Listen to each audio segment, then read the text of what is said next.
Hello everybody and welcome back to the Health Wealth Podcast.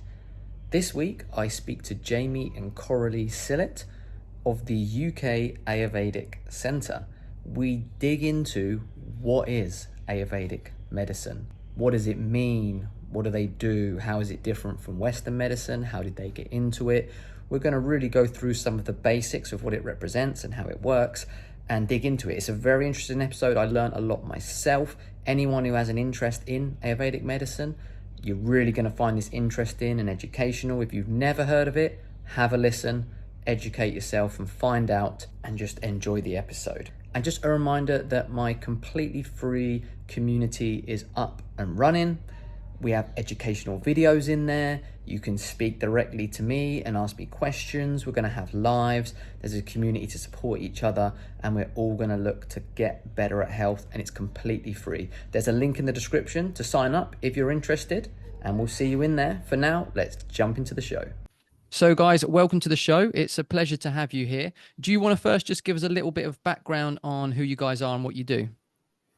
Perfect. Thank you, Ryan, and thank you for inviting us to the show. So I'm Jamie. Hi, Ryan. I'm Coralie, and everybody listening. Hello.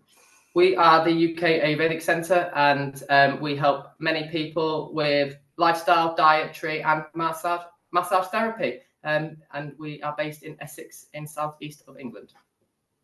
Awesome.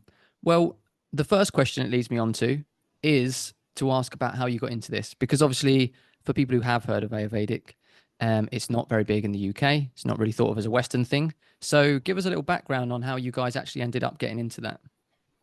Yeah, good question, really, Ryan. So it started about 5 years ago, actually, probably with ourselves, didn't it?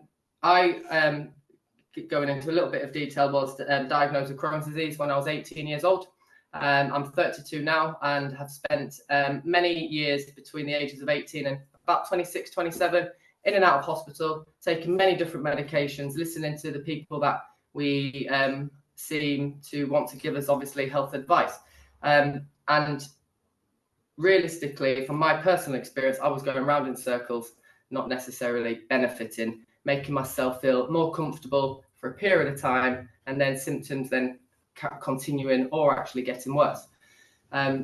Coralie's experience was or has been from leaving school, studying Western medicine. You were a nurse, weren't you? A registered nurse within the NHS, and recommended that I went down an Ayurvedic route initially because Coralie had been experiencing. She went on a trip, didn't you, to India when you were at university? An elective placement. Yeah. So for us, it was trying to help me initially while Coralie was nursing. So we went under the help of somebody who could obviously advise us with certain medications and herbal medications and dietary and lifestyle advice, of which I noticed dramatic difference. Recently, the tension in my body was gone through just eating the right foods and, doing the right routines and the habits. And then from the benefits that I was experiencing, when Coralie was nursing, she didn't necessarily was that fulfilled in your nursing, were you, when you were working with the NHS and going to hospitals? So we quit and we set up the UK Ayurvedic Centre, and 3 years on, we have now been helping people. Coralie has got all the qualifications that she needs in regards to teaching and helping people with the Ayurvedic medicines and the lifestyle advice, really. Yeah, and you're feeling well and you've benefited from the advice, and everybody that we help who implements the advice and lifestyle advice and medicines in accordance to what it is that we explore together. Everybody experiences the benefits if they take the tools to their hand. And that's where my heart is with it, I feel like when I set out with nursing, that was what I wanted to achieve. I wanted to really help people. That's what sets my soul on fire. Going to nursing role seemed like the natural thing to do with that nature, but found myself in that situation firefighting.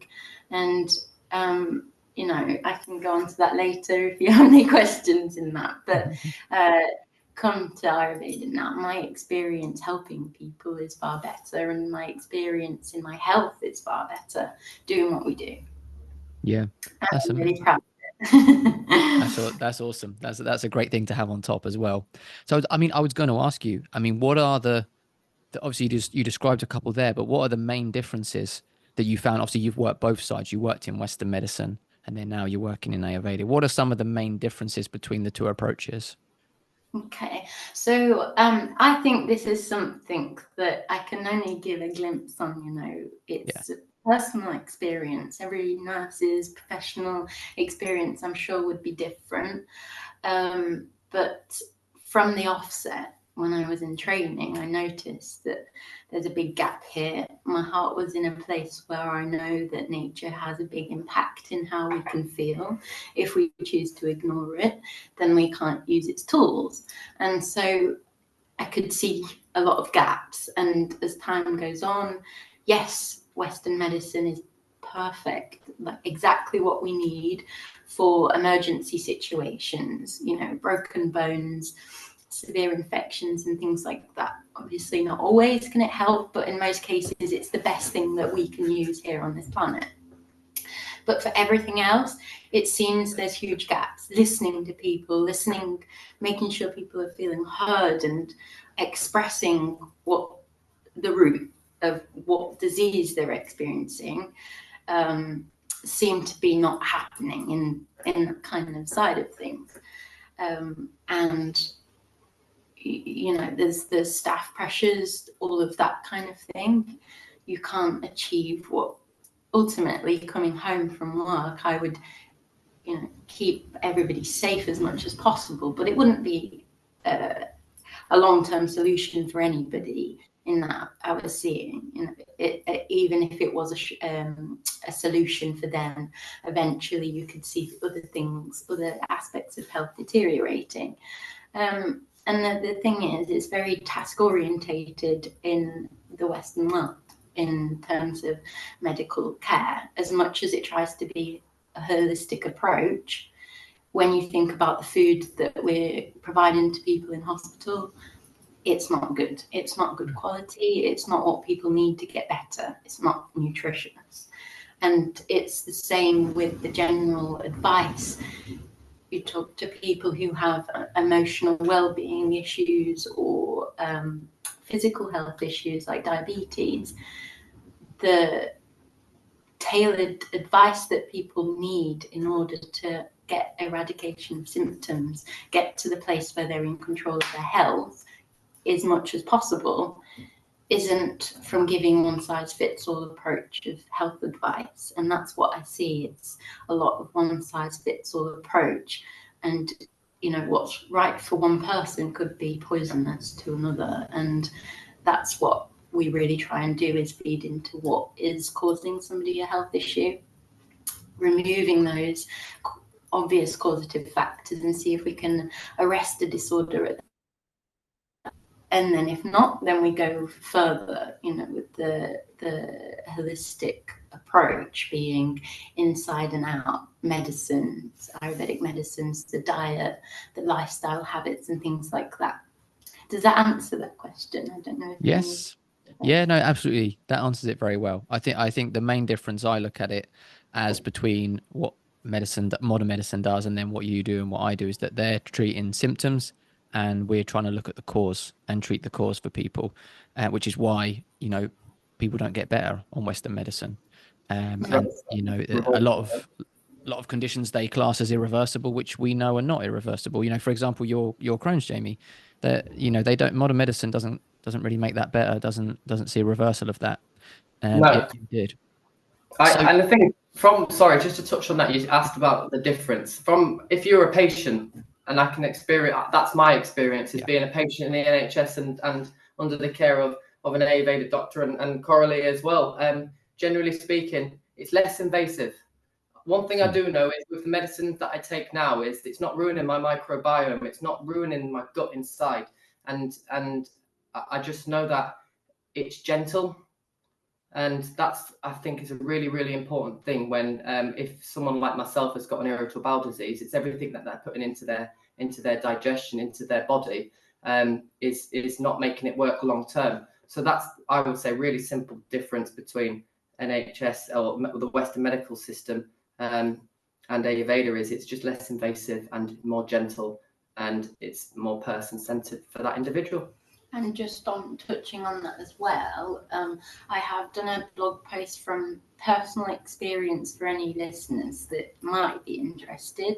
I know I did when I started on this journey with Ayurveda, going from nursing, wanted to find out more. So I did a blog post on that about my transition early on from nursing to Ayurveda, but equally there is a blog post coming which I did from a recent qualification, talking about the ability or ways in which Ayurveda can be implemented into the Western world, how that can be and where is its place, kind of thing. And that's my take on it. So we will be uploading that next week. Yeah. So if anyone's interested in that as well, go check it out. Please do. Yeah, definitely. We'll get at the end of the show. We'll get all the links for where people can find you, and I'll share them in the show description so people can definitely check that out.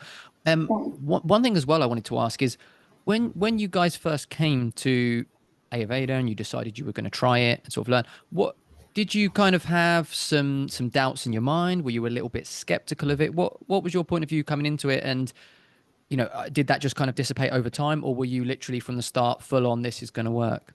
It probably took about 2 years, I'll be honest, from my perspective. And Coralie used to speak to me about it all the time. Jamie, what you're doing is just crazy. You need another option. You need another solution. Try this, try this. I was living in denial. And my personal opinion is a lot of people with severe health conditions, they live in denial. It will get better.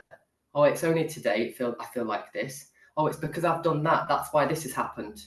That's all nonsense. And over time, you learn that it's nonsense. And it took about two years to get to that stage. And only when I was in hospital, and I was in hospital for about 6 weeks, all the medications they were giving me was ruining my pancreas, my liver.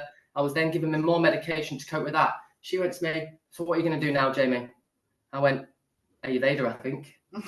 and then it went from there, and that's all I can say. So I was skeptical, and I know that a lot of people are skeptical. And for Coralie, it must have been really hard for her to say to me all the time for 2 years, do this, do this, do this, do this. This is what I think is right. And for someone not to implement it, do you know what I mean, or not even try and start that process, because ultimately you came from a place of love and care, didn't you, initially? And now it's we live and breathe it. Every day. Yeah, I think that's a very common thing we see, is that unfortunately, because we're kind of brought up so brainwashed with the system that modern medicine is the way and it's the only thing, for a lot of people it does take like a drastic health situation for them to really be like, okay, I'll try it. And it's a shame that it takes that long, and it's, I think, down to how the system is geared against it and to really kind of poison us against that. Yeah, I feel like it's trust. Yeah. And we're conditioned to trust the corporations and all the big kind of entities that are out there at the moment. We've got, and what you get is you get the media telling you that you should trust this, you should listen to this, go to these for advice. And ultimately, one thing with Ayurveda, it's not a moneymaker, really. It's yes, obviously the time, but the medicines aren't a moneymaker, like in the Western medical system, where it's $1 trillion industry. Fortunately, nature is free, and that's the beauty of it. And that's the beauty of Ayurveda for people, is we can help give the tools and the power back into the people, so we're not bound by prescription drugs and medicines. Yeah, absolutely. I think modern medicine is money centered, and the type of medicine or health that we prescribe is health centered. There's a big difference. For modern medicine, money is the goal, not health. So that's why I don't think people often say to me, "Oh, the modern medical system has failed," and I say it's not failed. It does exactly what it's designed to do, which is make lots of money. Yeah. Yeah. And this, go on, sorry. Sorry. No. Go. That it is that kind of the education as well, So I think trust comes from education and where people feel like they're going to get informed. Patients who come to me find that they've often been down many fields and many avenues of how to address these health issues and always gone back to the NHS for that support that they're looking for. Often not got the answers because they may not have the answers. And so they're looking for something else or a different approach than they've already tried. And sometimes you give advice and the person you can see wants to run the other way because what you're asking them to do is, take away the thing that they're doing most often. And it's often a crutch, emotional crutch. And I see that in a lot of autoimmune related disorders. It's gone past that point, of being able to just control it with the food because they can't control it with the food. It's the food's controlling them kind of thing. Yeah. And so from the Western side, the obvious is always stated as what you should avoid, but there's not that approach and that support to get there and the education and that real connection with somebody, because that's what I place a lot of value on in what's helped us and what we've received in what we give to other people is that open heart approach. Ultimately, it's something that seems to be dying off in culture, sadly, in lives, a little bit. And I want to keep strong with it, even though it can be difficult sometimes. Always want to leave people better than we found them. Yes. Always. After every interaction, no matter if it's just a quick phone call where they say to us, we don't know what Ayurveda is, what would you do? Sometimes we talk and we educate people on how we help people. Not everyone takes advantage, and that's fine. Yeah. But as long as we can help people and leave them better than we found them every time, that's our main goal. And it does resonate because people, even if they want to go the other way, eventually often come back because they know it's true. It's just not ready to hear this. It's difficult sometimes. That's it. You've planted that seed there. Yeah. I think the education, the education is key. As I say, that's what the whole aim of this podcast is, just because I think once you give people the power back and you educate them on how they can take care of their own health, I think that's the most powerful thing that we can do, really. So I love that. And that's great that that's your goal. Hi guys. Now, I don't promote many products because most of them are just pure marketing, and I'm not going to recommend anything that I don't personally believe in. However, when I do find a good product, then I'm more than happy to share it with you all. So I'm excited to share Hazard Toys. They're combining fitness and fun for your little ones. Hazard Toys specialises in soft, plush, fitness-themed toys for newborns and up. These adorable toys promote healthy habits early on with plush, dumbbells and kettlebells that are perfect for tiny hands. Each toy includes a small rattle, which is fantastic for sensory development and keeping little ones entertained. And Hazard Toys integrates physical activity into playtime, enhancing motor skills and coordination. So we've teamed up with Hazard Toys for an exclusive offer. You can use the code HEALTH10 for 10% off any toy or bundle.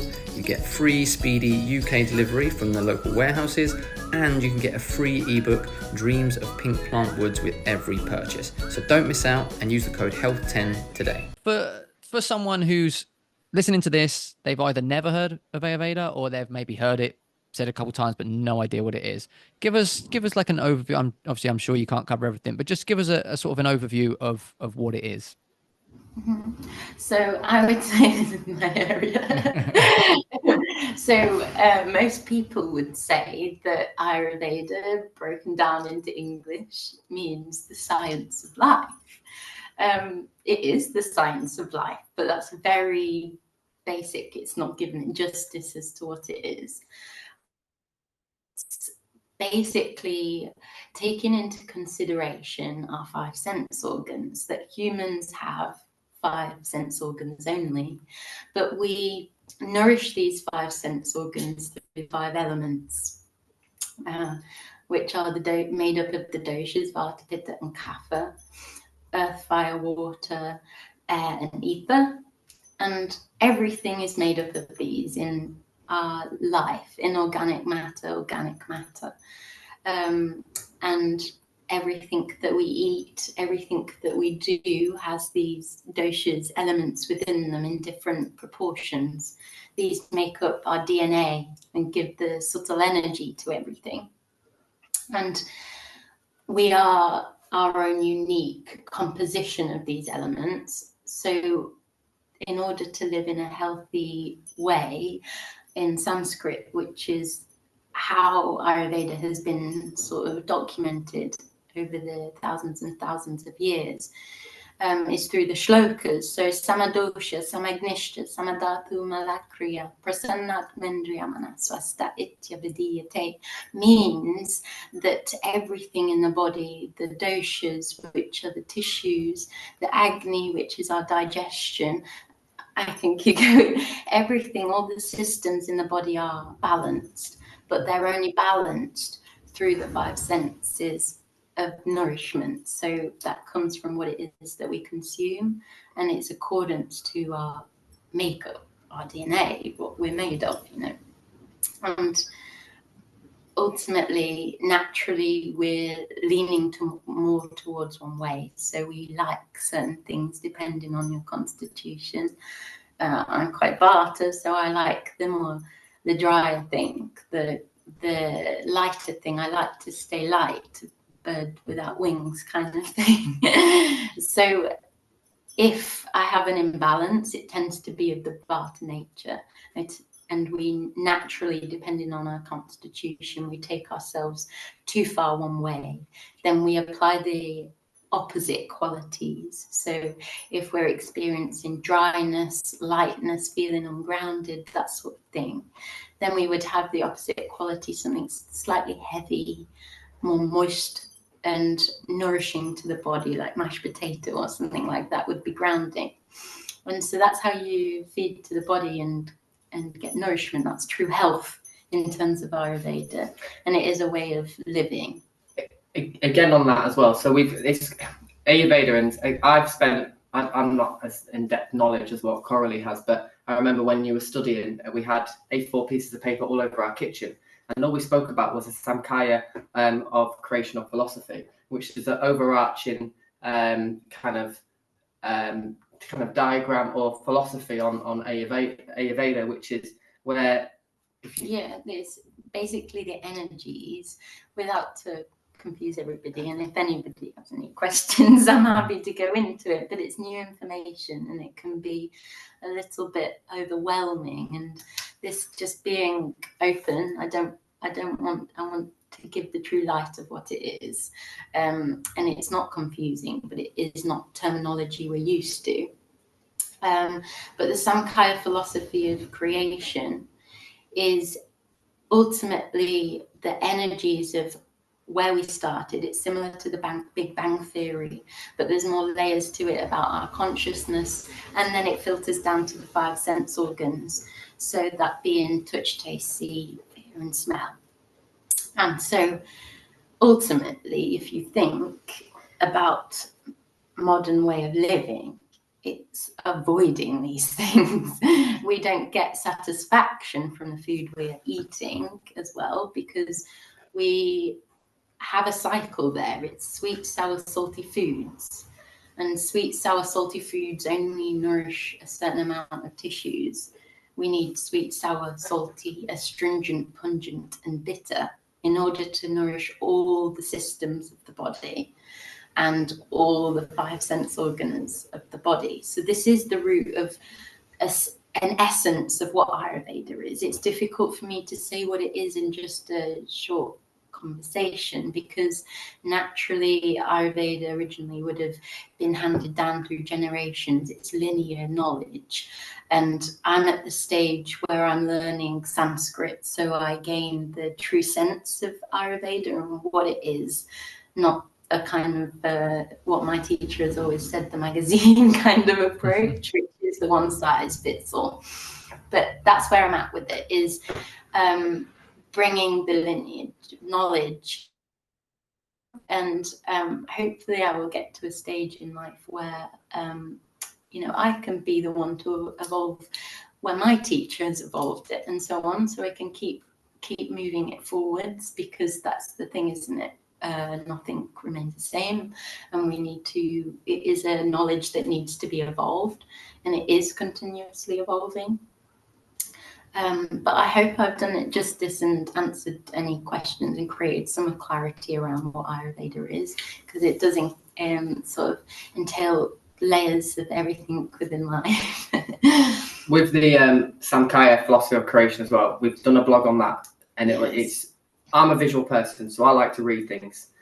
So for anyone who does, check it out on the website as well, because it will give you a more in-depth perspective. Yeah. So definitely. Given the diagram, if we got that to kind of refer to, it might be easier to explain. But yeah, it will definitely bring everything together in that blog. Yeah, no, that's brilliant. That's brilliant. I think, balance is something that's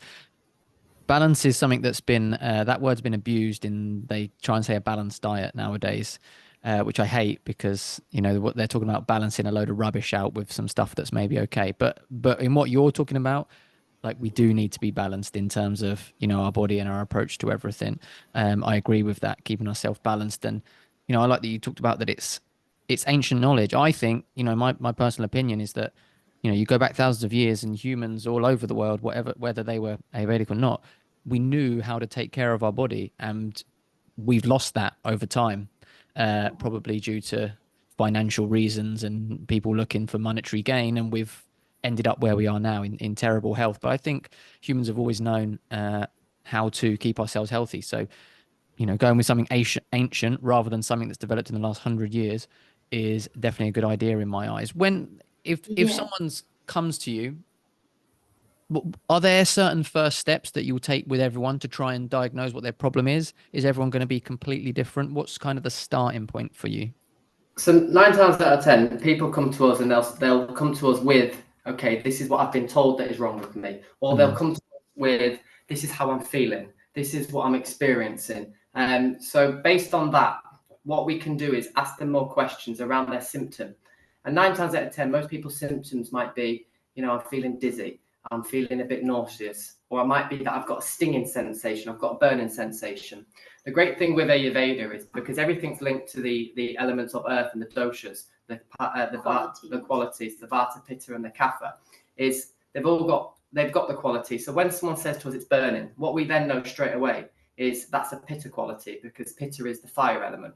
If someone says they're feeling dizzy and they're feeling a bit spaced out in their head, or they've got air or something like that, we know that's the vata quality. If there's solidness or solidification in the body or anything like that, that's usually a kapha quality. Just to give you 3 simple examples. So someone will come to us and say, this is what I'm experiencing. Based on then us asking a couple of questions around their in-depth questions around that symptom, we will know whether it's vata, pitta, or kapha, and then we'll treat based on that. So it's really quite simple. What we're having to do hypothetically is, for a lot of people with irritable bowel disease, removing tomatoes is one of the major things that they need to do. And they go, oh, I don't want to do that. And it's really hard for people to do it, because they love it and they eat it. A lot of people tell us they have tomato with salt on and balsamic vinegar. And we're like, okay, yeah, you're gonna have to stop that for a period of time. Like, oh my God, why? But so that's all we do. So they come to us with an expression of what is wrong with them, and then we just ask a couple of questions based on their symptom. We know pretty much what to do, because, as Coralie explained earlier, it's all linked, and it's that holistic approach, and we just know what to do based on the qualities of the doshas and what they're experiencing. It's really quite simple when you're on our side of it. Yeah. But when you're on the other side and it's new to you, but you want in help, our job is just to really turn that light on ever so slightly for the individual and hold their hand through the gut and guide them through it to make it as simple and easy as possible. We go back to basics, and we try and fully understand what was the causative factor, as Coralie said, and you said earlier, causative factor originally, and okay, this is what the plan is moving forward. Yeah. Yeah, that answers it perfectly. Yeah. Yeah, it does. It does. I mean, it's definitely the initial consultation is where we start with everybody. It's the discovery, how can I help somebody? And that is a really open conversation. I ask everybody to be as open as they can be so that I can help them gain benefit as soon as possible. And from there, it's about building that trust and that openness and what has led to this situation, if at all. Sometimes we can't get the answers as to why this disorder is existing, but using the Ayurvedic principles, and like Jamie said, the Vata Pitta Kapha qualities of understanding and picking a disorder apart, you can provide the appropriate treatment, but also I want to just mention that you do need to consider also that some people might have one or two doshas together imbalanced, or all three. So the more layers to that is when somebody can't easily be treated at home on their own. It is helpful to have somebody to be guided along that process, because there is a little bit of thinking about the wider picture there.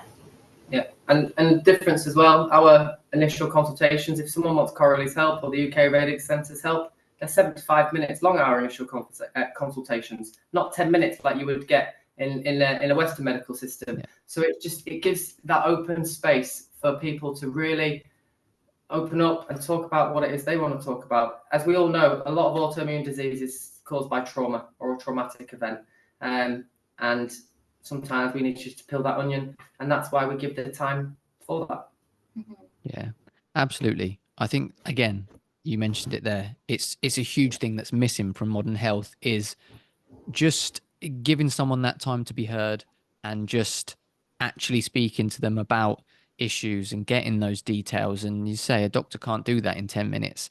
And, it's digging down. I think a lot of people, as you said, people can be in denial sometimes about how their health actually is, and they think, oh, it's not that bad, or the common one I always get from people is, no, I eat a pretty healthy diet, and then you start trying to dig down into the details and they start listing what they eat, and you're like, yeah, okay, maybe not, but everyone kind of overdoes it. So yeah, I think taking that time is important, and people being honest is important, and being at that point where they're ready to receive that help.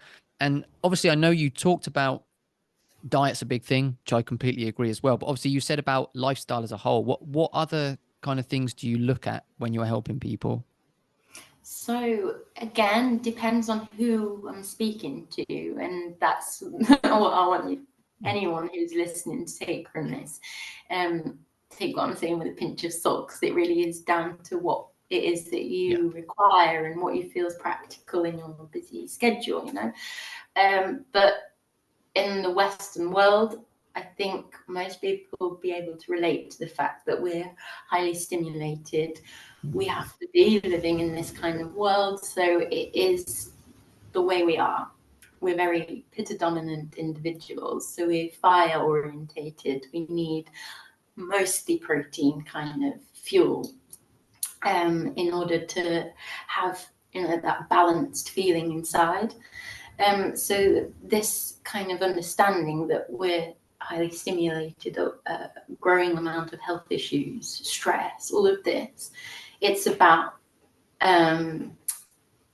going to the gym, working, exercise, all of these things, and taking all these supplements and detoxifications and fasting and all this, which does create a stimulation process.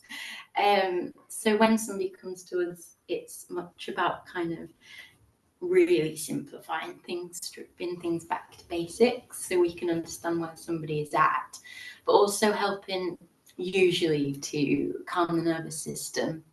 And this depends the approach, but a common thing is Abhyanga, something that somebody can do at home.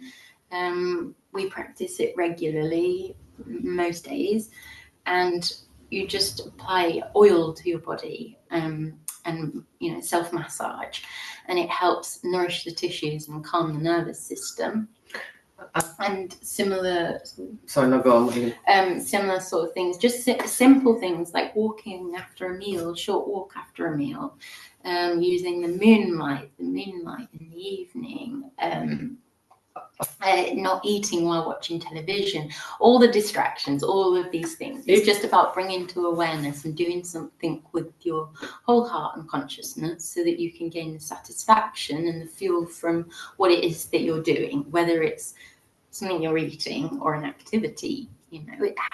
It's all balance and how you can gain balance. From a lifestyle perspective as well, especially in the United Kingdom, no one really cooks anymore.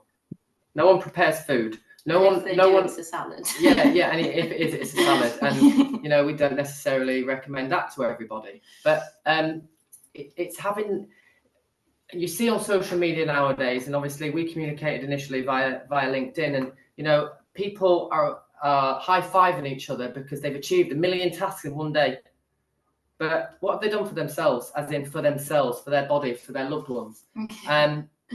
That's what we do. It's like take some time, go and get some whole foods, prepare it properly, chop it, get that sensation of chopping. As you're chopping and you're making and preparing and creating your own food that is going to be good for you, you're grounding yourself. So especially for someone like myself who has a pitta vata imbalance pretty much all the time because I live and work quite a stressful job outside of the UK Ayurvedic Centre, I'm forever, fighting that and trying to ground myself personally. And Coralie, I know, speaks to many people about slowing down, stopping trying to achieve all the things you want to achieve on the day. If you want to have a little nap on your day off, go have a nap on your day off. And that's what it's about. It's just really taking time for oneself and trying to be a little bit selfish.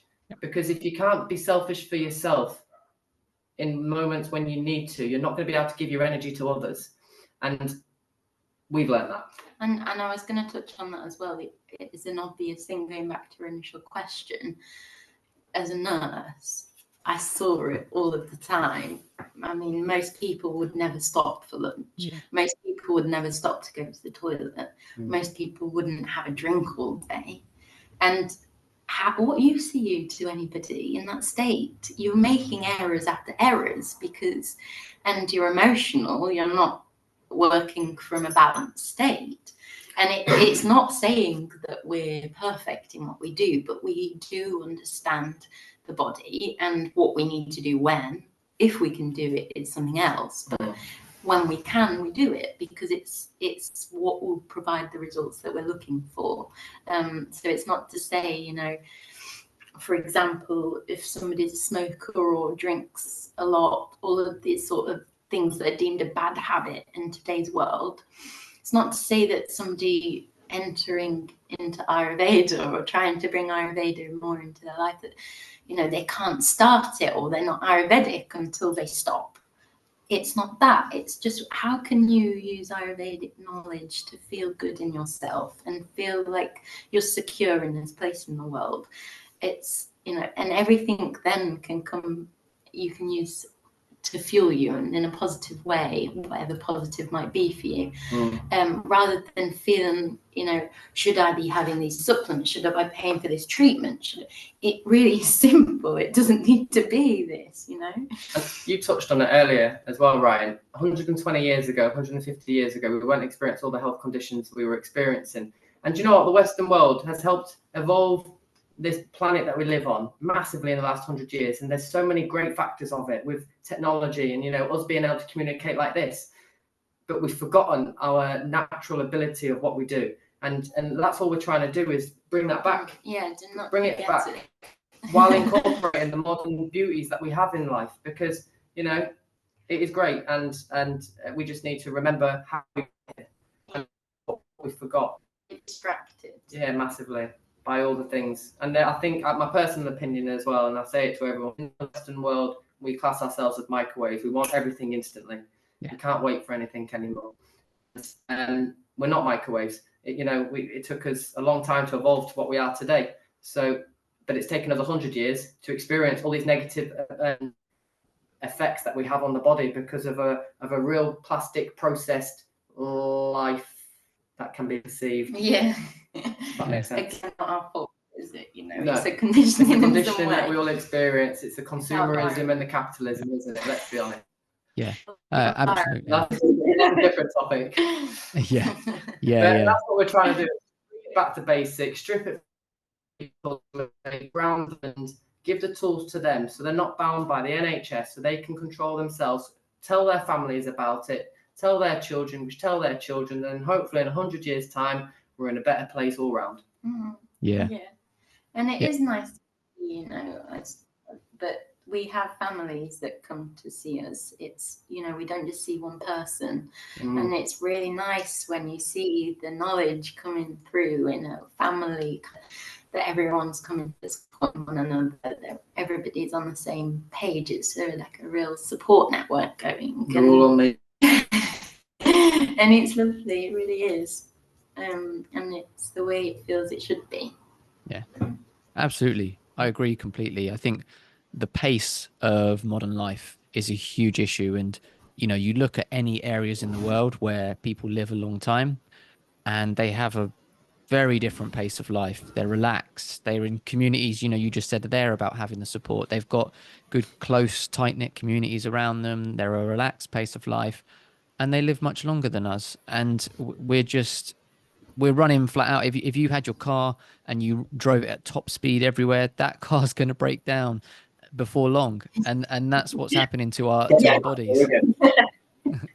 You'd get there fast. And that's the mindset in the Western world, that I get there before you. That's it. We get there fast, including our graves, unfortunately.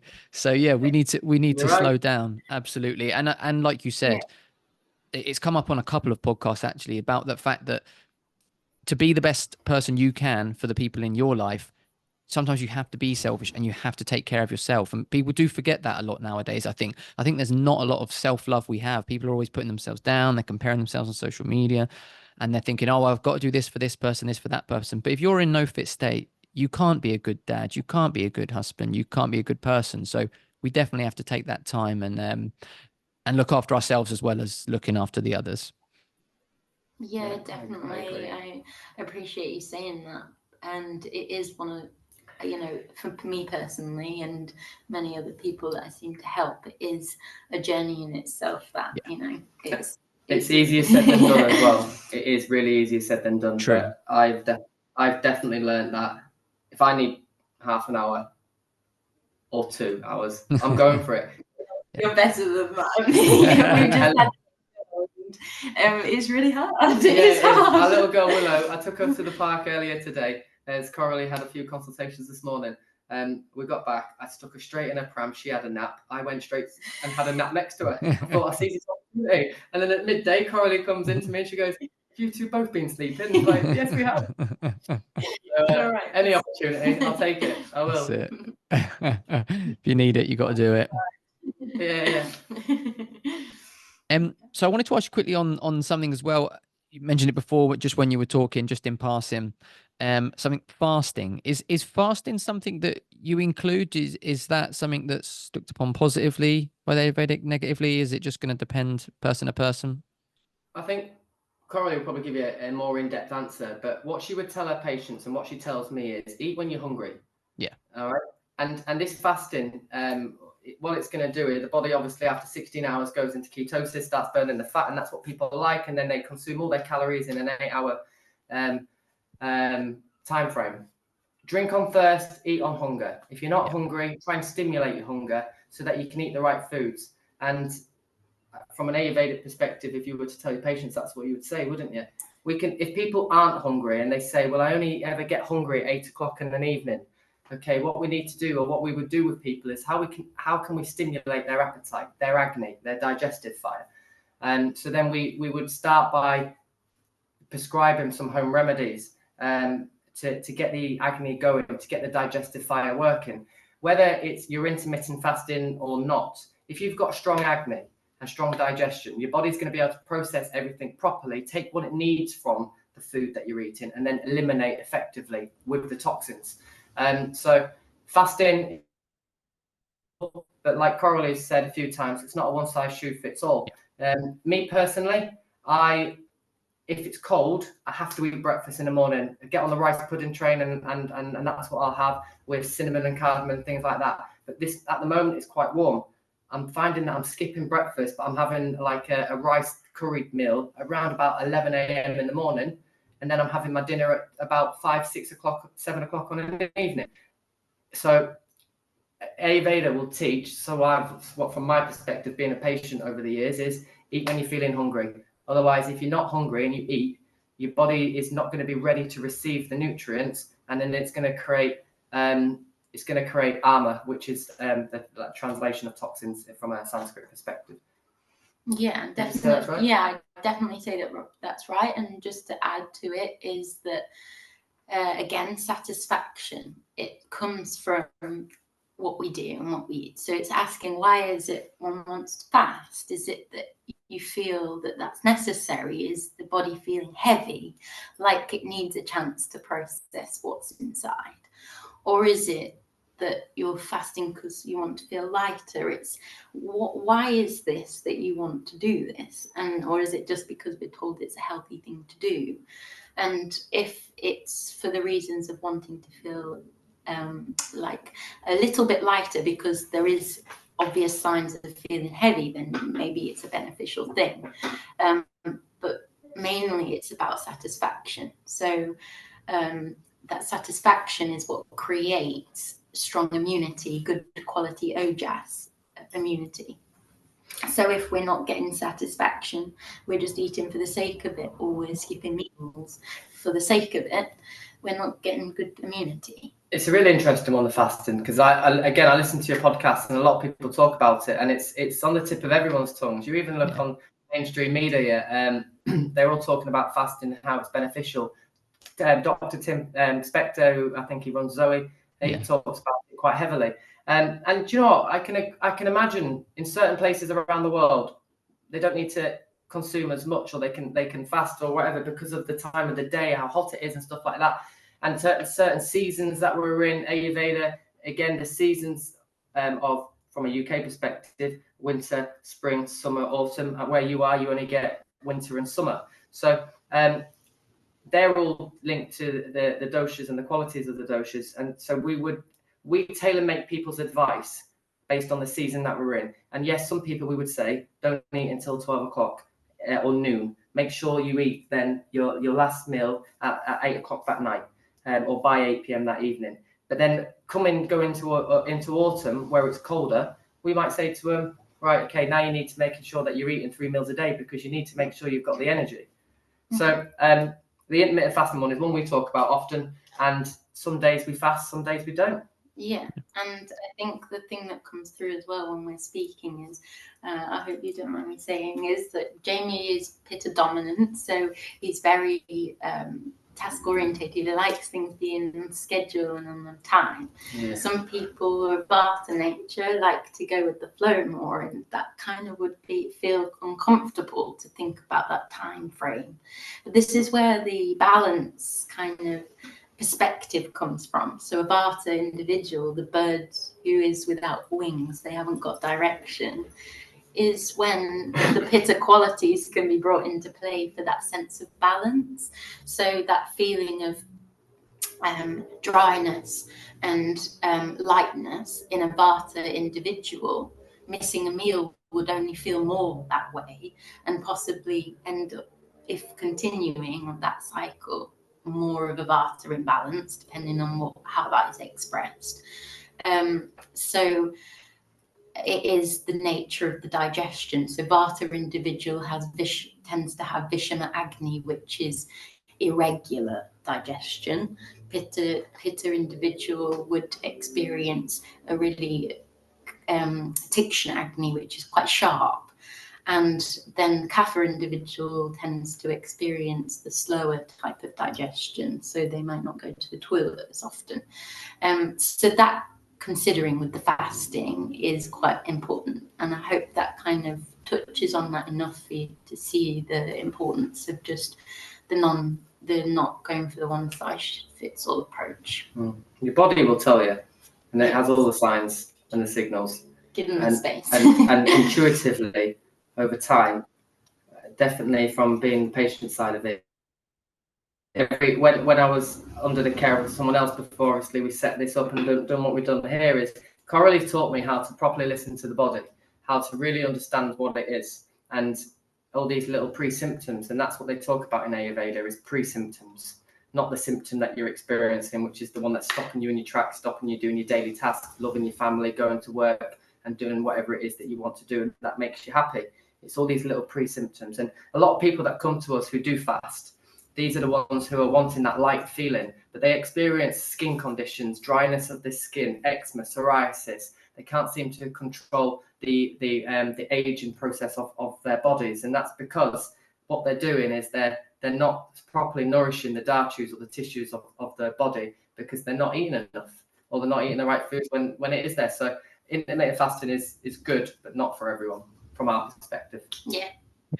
No, I agree with you. I think intuitive eating is the best way to do it. But like Coralie mentioned, you said in the right space, which I agree with, because intuitive eating, if you're eating the right stuff, if you're eating the wrong stuff, you shouldn't listen to your body, because your body's going to tell you to keep eating that rubbish because it's addictive. But yeah, in the right space, I agree. And with fasting as well, I agree. I think fasting is a great tool that can be used, but you do get people that overdo it because they just think, oh yeah, fasting is great for everything, and they're fasting this. And you've got sometimes you need to fast, and sometimes you need to nourish your body, like you said, in the different seasons. So it's something that, again, it's all got to be personalized, which again is a big thing. That's just such a huge difference between modern medicine and between what we do, is that you can't just say, okay, this is what we prescribe to everyone with that specific condition, which of course they love to give names to everything. I mean, I don't know if in Ayurveda, is it kind of similar to how I look at health from a natural perspective, is that really these symptoms that people are getting, it's a sign from their body that things are not all well, that things need to be sorted out. But obviously the medical world loves to give it a name and a condition and prescribe a drug for it. I don't know, is your view kind of similar to that? Yeah. I remember my teacher originally said to me when I first started learning Ayurveda, it's like you mentioned car originally. It makes sense. We have all of the pre-symptoms, are like the lights on your car when something's going wrong. It's saying caution. You're breaking all of the indicators and everything, and all of the lights coming up. And let's just keep going. We've got somewhere to be, and it's not the way. No. You might be able to get there once or twice, but only so long you can keep breaking the indicators and all the caution lights. The adage, no pain, no gain, right? Yeah. Do you know what? In some respects of life, I agree with it solely. But in other respects, in regards to health and the body, don't push through. Take a breath, because you're not going to be able to help people long term. And let's be honest, I feel like most people have the compassion and the empathy within inside them to know that they're here to help others, and solely that. And ultimately, that's what we want to do, is find someone to spend your time with and help. And I think everyone has that generalized empathy behind them. I feel like we're really driven by that purpose. Everything we do is the purpose of why we're here. Otherwise, what's the real point? Yeah, absolutely. Yeah. And I think the car is a great analogy, because just like in life with our health, there's a lot of people that when the warning lights come on, they do just keep driving and ignore them.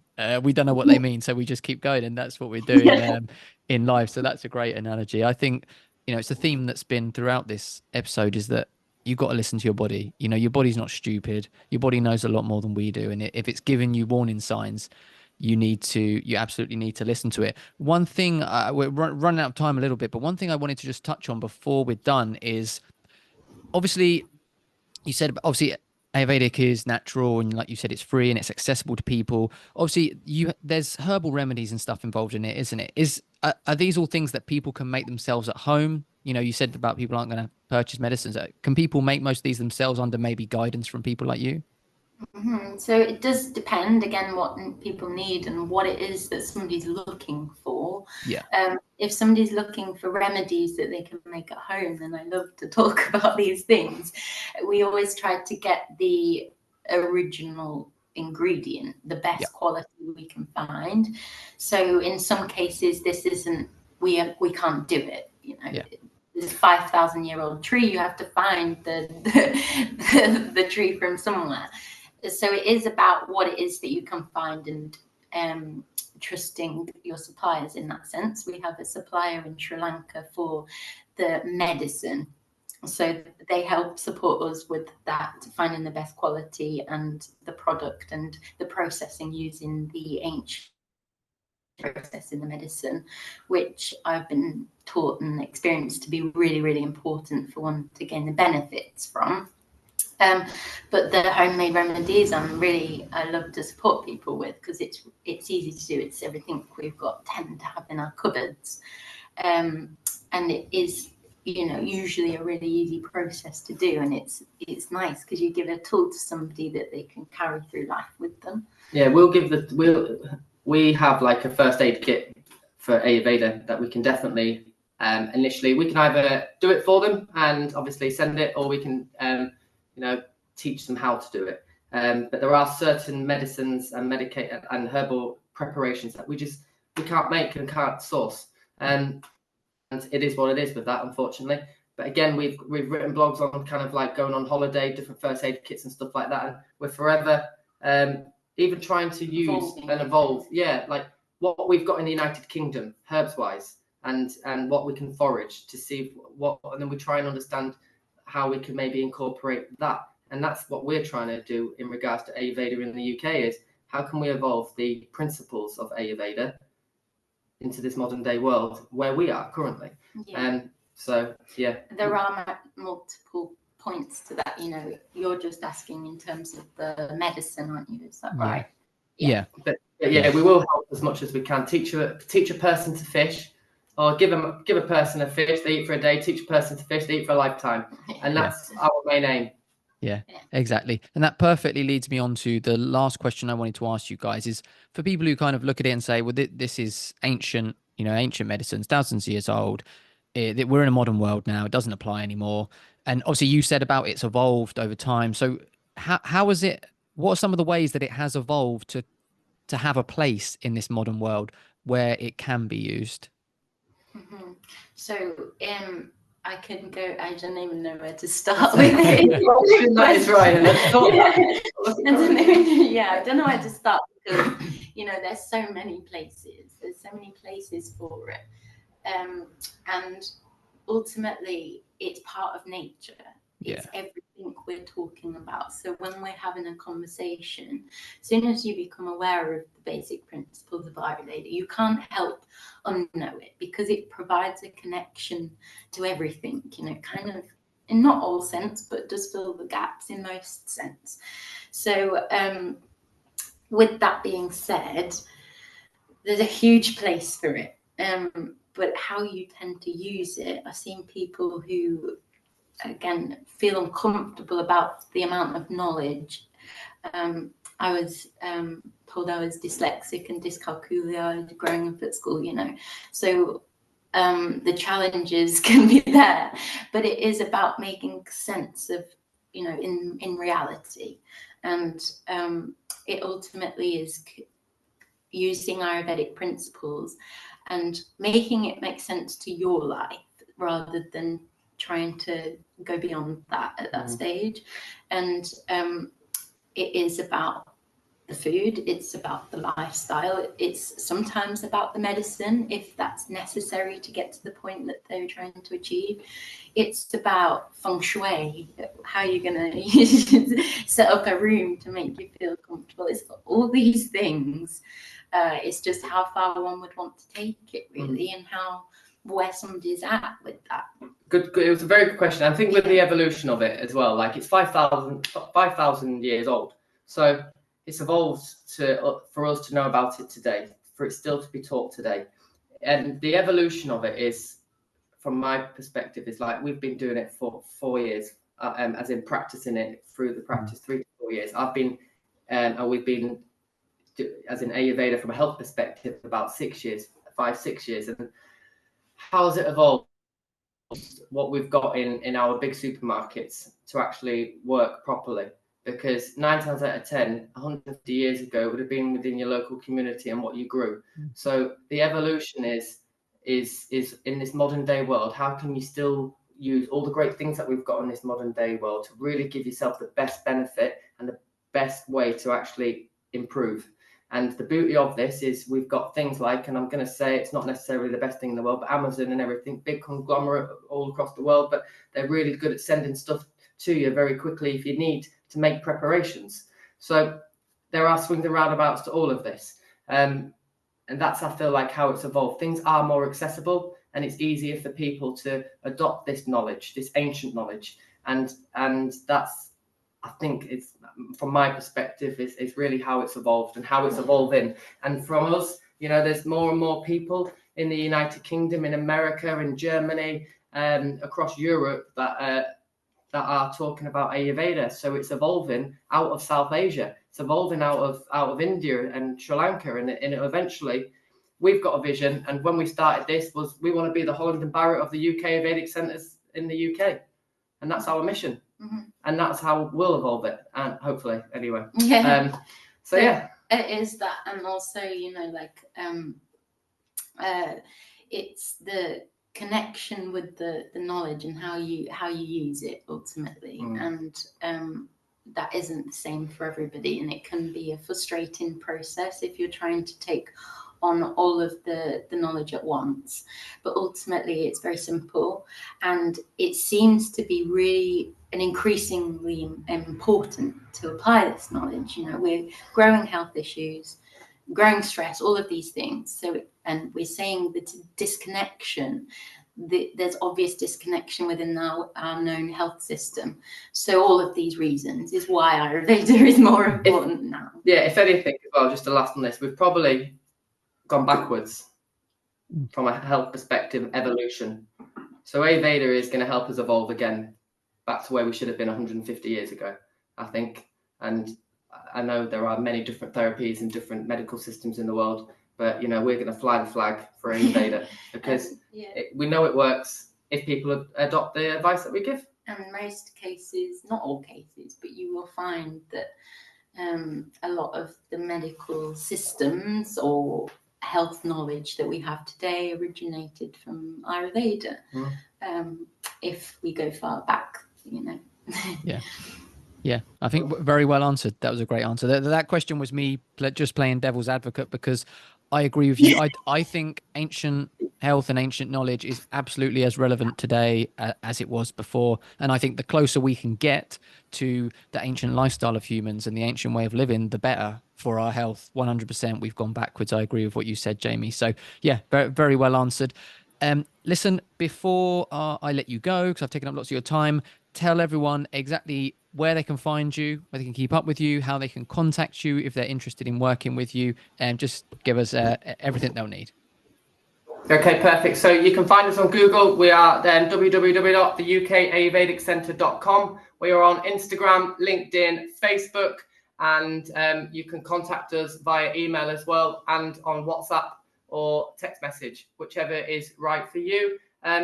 Communicate with us. Let's build a community where we can really talk about all the things that aren't so great in one's personal life, and let's improve it together, because that's our main aim. And even if you are someone who is not sure, pick up the phone, message us. We are here to help. And please check out our blogs.